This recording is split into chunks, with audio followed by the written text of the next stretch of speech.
2020년 좋은교회 사순절 독서 묵상 책을 산다. 옥타비우스 윈슬로우의 책 예수 생각. 첫째 날, 낮은 신분으로 태어나신 예수 생각. 마태복음 13장 55절. 이는 그 목수의 아들이 아니냐.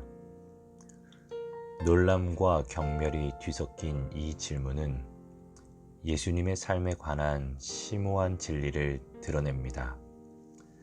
지금까지 이 질문에 그리스도에 관해 드러난 진리를 유심히 파헤친 사람은 별로 없습니다.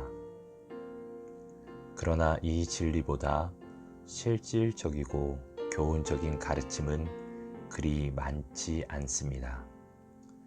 이 질문은 사람의 아들이신 예수님을 생각하게 만듭니다.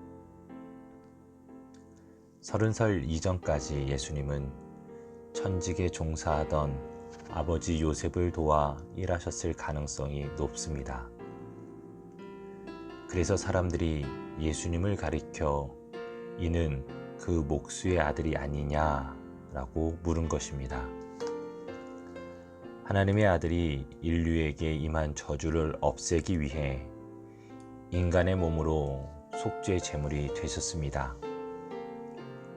우리는 이 땅에 인간이 거주할 만한 우주적인 건물을 짓기 위해 목재를 다듬고 못을 박고 톱질과 대패질을 하고 기둥을 세우신 그분의 손을 볼 수 있습니다. 창세기 3장 19절 말씀에 얼굴에 땀을 흘려야 먹을 것을 먹으리니 라는 말씀대로 인류는 저주를 받았고 예수님도 그 저주의 쓴맛을 직접 맛보신 것입니다.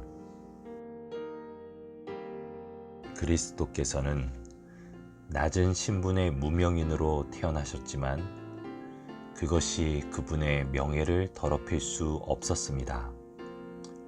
그분은 진정으로 위대한 성품을 소유하셨고 하나님께 온전히 헌신하셨으며 유익하고 고귀한 행위로 인간을 이롭게 하셨습니다.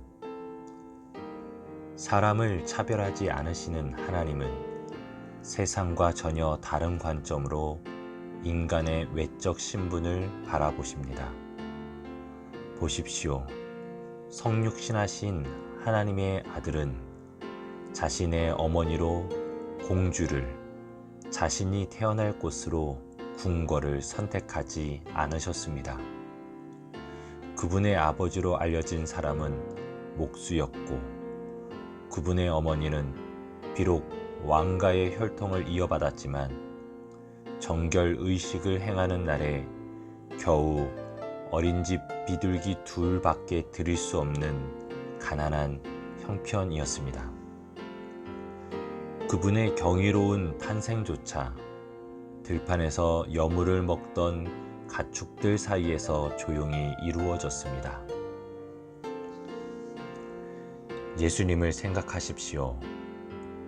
혹시 직업이 하찮다는 이유로 조롱거리가 되거나 사회적인 지위가 낮다는 이유로 업신여김을 당하고 있습니까? 또는 그런 처지를 극복하고 좀 더 영향력 있는 큰 위치에 올라서려고 노력하다가 좌절한 상태이십니까? 예수님에게 배우십시오. 그분은 천한 부모 밑에서 태어난 것을 조금도 부끄럽게 생각하지 않으셨습니다. 인간의 참된 품격은 정직한 노동, 경건한 믿음, 하나님께 대한 헌신, 다른 사람을 널리 유익하게 하는 삶과 관련됩니다. 사회적인 지위가 낮고 세상에 이름이 알려지지 않은 채 묵묵히 자신의 삶을 살아가는 사람들 가운데는 그런 품격을 갖춘 이들이 적지 않습니다. 우리는 노동의 관점에서 예수님을 생각할 수 있습니다. 거룩하신 구주께서는 요즘 표현으로 육체 노동자셨습니다. 그분은 몫으로 일하셨습니다. 노동은 일찍이 인간의 창조와 더불어 시작되었습니다.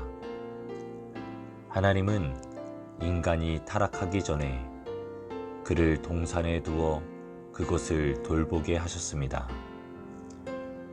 땅이 자발적으로 소산을 내지만 그것이 장미꽃처럼 아름답게 피는 것은 인간의 경작을 통해서였습니다.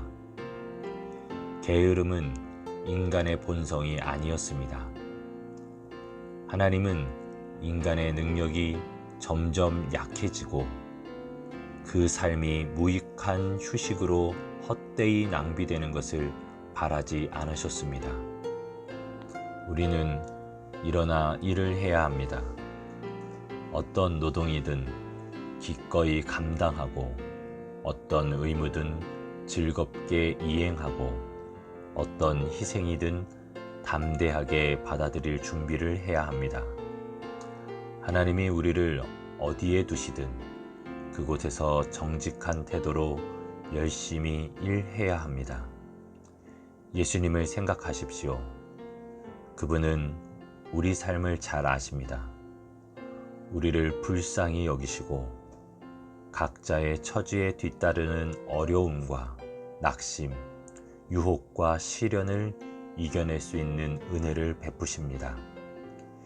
직업이 아무리 하찮고 가진 힘이 아무리 부족하더라도 예수님을 본받으며 그분을 기쁘시게 하고 영화롭게 하려고 노력하십시오. 그 무엇도 우리의 빛을 완전히 감추지는 못할 것입니다. 하나님을 신뢰하고 그리스도를 본받으며 정직하고 성실한 본을 보여주고 참고 견디며 덕스러운 인격을 갖추어 나간다면 재물이 없거나 지위가 낮더라도 우리를 알고 존경하고 사랑하는 모든 이들에게 길이길이 선한 영향력을 끼칠 것입니다. 우리의 어둠은 낮과 같이 될 것입니다. 삶이 초라하고 힘이 부족해도 하나님과 다른 사람들을 위해 산다면 그 삶은 결코 헛되지 않을 것입니다.